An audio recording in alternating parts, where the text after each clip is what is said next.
All right, Lindsay, thank you very much. Of course, the countdown is on to the NFL draft. It's been on now for years since it was announced in Kansas City, and now we're 3 days out until the players take the stage at Union Station. So many festivities planned outside of the draft as well. The NFL Draft Experience, which will be outside this morning as well. Lindsay Shively is live to give you an inside look about exactly what that's going to be like, what to expect. Lindsay, I'm assuming there's not everything set up just yet. They've got a couple of more days until everyone gets here, right? Yeah. I mean, the tents are set up, but there's nothing in those tents yet. And this is up the hill, basically. You guys know, let's look at the beautiful NFL draft stage in front of Union Station, and then the incredible lawn on the north lawn of the National War I Memorial Museum, where they're going to fill, where we have filled with, you know, World Series and Super Bowl parades here in Kansas City. We know what that looks like. That's what it's going to look like. And then you come up here. We are up on the terrace on the National War I Museum. I was talking to the president and CEO, and he says this is set up now for the red carpet, which is going to be amazing on the beautiful memorial grounds. And then as the sun starts to come up, you're going to be able to see it better. I know, I just love looking at that memorial. But the entire drive, the entire Circle Drive is filled with this city of white tents. They are going to have so much here to do for the NFL draft. It is really going to be something. And this is free to go to. You just have to register for it. So the museum hopes that the fans, when they're around these grounds, are going to also come and take in the museum itself. It's $20 to buy a museum ticket, but you have to be a draft attendee to do that because, yes, football also plays a story in the story of World War I. Take a look.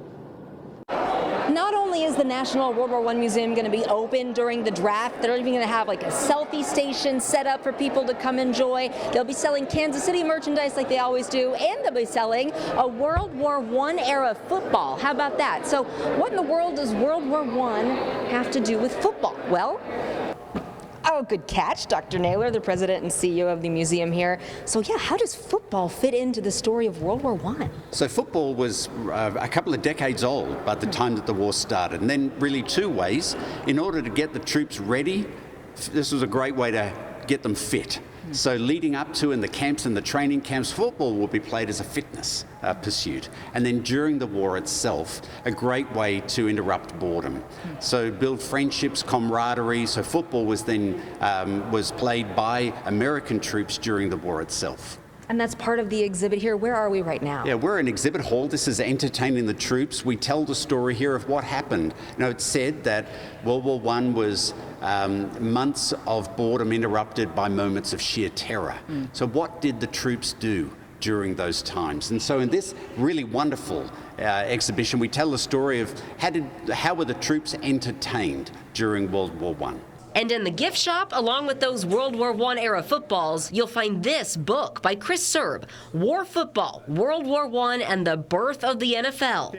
Just last month, he came to speak at the museum. Good old-fashioned American football, sponsored by the U.S. military and its vast network of training camps. While Serb says, yes, pro football was already around and creation of the organized pro football we know today was inevitable, he believes the way football was played during the war helped launch the league years earlier. The war and these networks of military teams that competed against each other in the top colleges during the war really gave a jump start to this idea among the troops who were football playing soldiers and sailors saying, wait a second, maybe we can keep playing football after college. Isn't that something? Did you have any idea? And yeah, Serb says more than 200 military veterans were a part of the beginning years of the NFL, which makes sense. I mean, the NFL started in 1920, which was just a few years after the armistice when so many people in America and Kansas City, by the way, served in World War I. So they are hoping that you come and see that. That exhibition that we were at, that's just in one of these side buildings here and part of the incredible experience of the National World War I Museum. They're hoping people will take part in. So they're going to be closed for a few days before the draft, this week. And then they're going to reopen for draft attendees Thursday at noon. Those hours on your screen, take a look, and we'll also post them on KSHB.com. But tickets will be $20. The draft is free. Tickets to the museum are $20. Kids 5 and under get in free, but you have to get them in person. They're not doing doing online tickets for these, and you have to have signed up for the NFL One Pass app because that's what gets you into the draft. So with your ticket, by the way, you get the museum, yes, you also get the restrooms and the cafe. No parking on Memorial Grounds until May, so well after the draft when they are tearing things down as well. So those are just some of the things that they're hoping the tens of thousands of people that are walking around the NFL draft experience will be taking in, but just a really incredible, maybe part of history you didn't know about. Taylor, right? Isn't that interesting? Back to you.